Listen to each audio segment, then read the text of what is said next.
Hi guys, welcome to my channel மாஸ் ஜோஷாபுரி. எப்படி இருக்கீங்க? லாக்டவுனில் எப்படி போயிட்டுருக்கு? சேஃபாக இருங்க.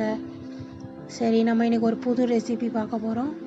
எந்த மீனாக இருந்தாலும் இந்த மாதிரி ஒரு குழம்பு வச்சு சாப்பிட்டு பாருங்கள். ரொம்ப சுவையாக, சாதமும் மிஞ்சாது, குழம்பும் அடுத்த நாள் வரைக்கும் மண் சட்டியில் வர செய்கிறதுனால குழம்பும் அவ்வளோ ருசியாக மணமான குழம்பு, மீன் குழம்பு எப்படி செய்கிறோங்கிறத வீடியோக்குள்ளே போய் பார்க்கலாம். நான் இன்றைக்கி ஊளி மீன் எடுத்திருக்கேன். ஊளி கரைசலும் ஊற போட்டிருக்கேன். என்னென்ன தேவையான பொருள் எல்லாம் உங்களுக்கு காமிச்சாச்சு. இப்போ இந்த அரிசி வடிகட்டி அந்த தண்ணி வச்சுருக்கோம்ல, அந்த தண்ணியில் மீனோட வாடை போகிறதுக்காண்டி ஊற வச்சுருக்கேன். இப்போ மாங்காய் ஒரு துண்டு எடுத்திருக்கேன். கருவேப்பிலை, மல்லி, கசூரி மேத்தி, வெந்தயக்கீரை ஒரு ஸ்பூனு, 2 தக்காளி எடுத்திருக்கேன். இதெல்லாம் வறுக்கிறதுக்கு ஒரு 10 வெந்தயம், 2 ஸ்பூன் சோம்பு, 2 ஸ்பூன் சீரகம், ஒரு 15 மிளகு, ஒரு தக்காளி, சின்ன வெங்காயம் ஒரு 8, தேங்காய் துண்டு. இப்போ எப்படி செய்கிறேங்கிறத பார்க்கலாம். ஒவ்வொரு இதுவும் மசாலாவும் போடும்போது என்னென்ன எவ்வளோ மசாலா சேர்த்துருக்கேங்கிறது என் டிஸ்கிரிப்ஷன்லேயும் கொடுத்துருக்கேன். நீங்கள் டிஸ்கிரிப்ஷன்லேயும் போய் பார்த்துக்கலாம். ஸோ இப்போ என்னென்ன இதுங்கிறத நம்ம பார்க்கலாம். இப்போ மண் சட்டியை நல்லா சூடு பண்ணிக்கோங்க. ஒரு இனுக்கு கருவேப்பிலை கொத்து அப்படியே போடுறோம். அதுக்கப்புறம் பாதியாக அந்த பச்சை மிளகாய் இருக்கு இல்லையா, அந்த பச்சை மிளகாயை பாதியாக நம்ம உடச்சி போட்டுக்கிறோம்.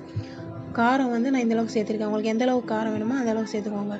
தக்காளியை இப்படி நசுக்கி அதில் அதில் இருக்க சாறை எல்லாத்தையும் நம்ம அப்படி நசுக்கி போடும்போது தக்காளியும் நல்லா அந்த கொதித்து அதை வெந்து அந்த தக்காளியோட ஃப்ளேவரும் குழம்புலாம் நல்லா இறங்கியிருக்குங்கிறதுனால நான் எல்லா தக்காளியும் அப்படி நசுக்கி போட்டுக்கிறேன். இப்போ தேவையான அளவு ஒரு சொம்பு தண்ணி ஊற்றிருக்கிறேன். இப்போ மாங்காய் துண்டு நறுக்கி வச்சுருக்கேன் இல்லையா, அதனால் அந்த மாங்காய் துண்டு எல்லாம் சேர்த்துக்கிறோம். இது எவ்வளோ புளி நம்ம இதிலே சேர்க்குறனால புளி மீன் குழம்போட அந்த புளித்தன்மை நல்லா இருக்கும். அப்படிங்கிறதுனால தான் நான் இந்த மாங்காயும் இது கூட சேர்க்கும்போது இன்னும் கொஞ்சம் ஃப்ளேவர் கொடுக்கும், டேஸ்ட்டும் சூப்பராக இருக்கும். இப்போ நறுக்கி வச்ச கொத்தமல்லியும் நம்ம சேர்த்துக்கிறோம். இதுதான் இந்த வெந்தயக்கீரை, அந்த கசூரி மேத்திங்கிறது ஒரு 3 விறகடை எடுத்து நம்ம சேர்த்தா போதும்.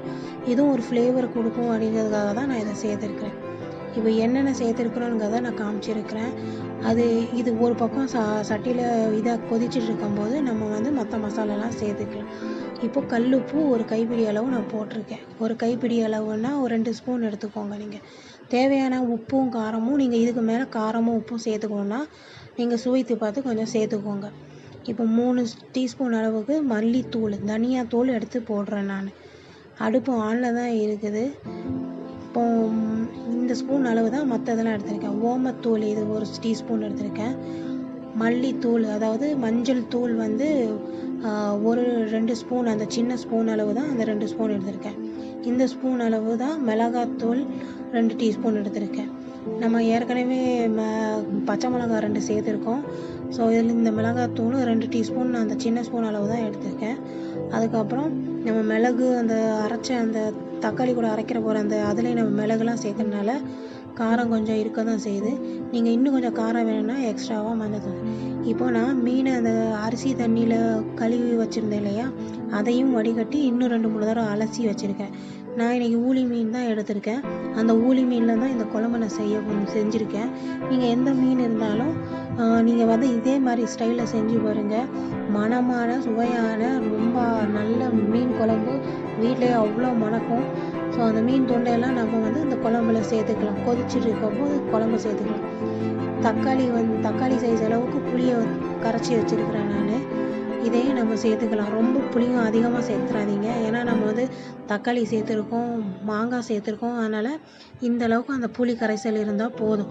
ஒரு 1/2 கப்பு கெட்டியான புளி கரைசல், சரிங்களா? அது ஒரு 1/2 கப்பு நீங்கள் சேர்த்துக்கோங்க. ஒரு தக்காளி சைஸ் அளவுக்கு எடுத்து ஊற போட்டு சேர்த்துக்கிட்டிங்கன்னா உங்களுக்கு போதுமானது. அது கொதிச்சுட்டு இருக்க இந்த நேரத்தில் நம்ம ஒரு பேன் எடுத்து 2 ஸ்பூன் நல்லெண்ணெய் விட்டுக்கலாம். இது சூடானதுக்கப்புறம் நான் முதல்ல காமிச்சலையா அந்த தேங்காய் இதெல்லாம், இப்போ இந்த மசாலா எல்லாத்தையும் நம்ம வறுத்து அதுக்கப்புறம் அதை அரைக்க போகிறோம். ஒரு 15 நிமிஷம் மிதமான சூட்டில் இதை நம்ம வறுக்க போகிறோம்.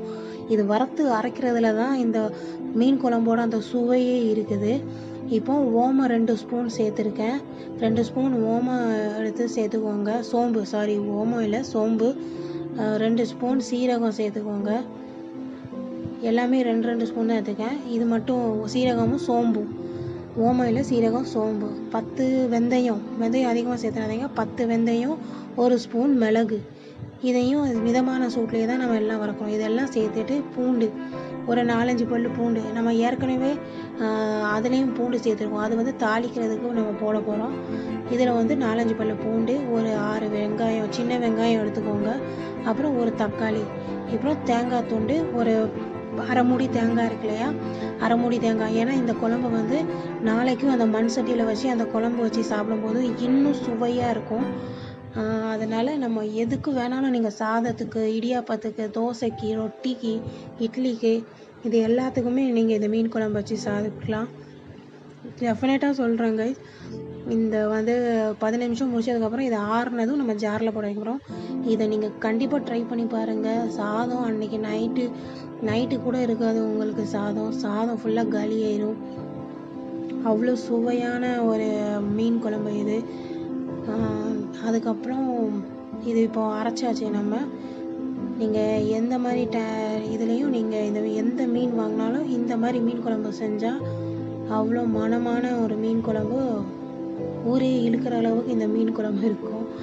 ஸோ இப்போ நான் ஜாரில் இருக்க தேங்காய் விழுதையும் நம்ம அரைச்சி ஊற்றியாச்சு. போதுமான அளவு தண்ணியும் நம்ம ஜாரை கழுவி போட்டுக்கலாம். இப்போ மீன் குழம்பு நம்ம தண்ணி சேர்த்து வச்சுருக்கோம். மீனும் ஓரளவுக்கு வெந்துருச்சு.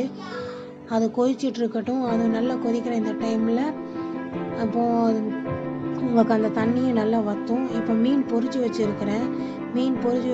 இந்த டைமில் இந்த பூண்டு நசுக்கி, 1 ஸ்பூன் வெந்தயம் எடுத்து பாருங்கள், அந்த வறுத்த அந்த மீன் குழம்புல வறுத்த அந்த மீன் இருக்கு இல்லையா, அந்த எண்ணெயில் தான் நம்ம வறுக்க போகிறோம்.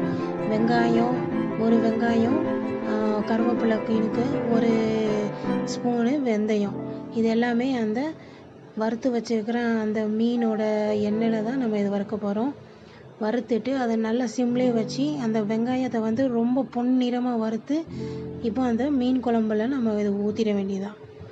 இது ஊற்றி முடிச்சாச்சு. இப்போ நம்மளோட மீன் குழம்பு சுவையான, மணமான, அழகான, ரொம்ப தித்திக்கும், பார்க்கவே ரொம்ப கலர்ஃபுல்லாக இருக்கும். அவ்வளோ மீன் குழம்பு டேஸ்ட்டாக இருக்கும். ட்ரை பண்ணி பாருங்கள். ஸோ இந்த வீடியோ பிடிச்சிருந்தா கமெண்ட் பண்ணுங்கள், லைக் பண்ணுங்கள், சப்ஸ்கிரைப் பண்ணுங்கள். புதுசாக பார்க்குறவங்க சப்ஸ்கிரைப் பண்ணி இன்னும் வீடியோவை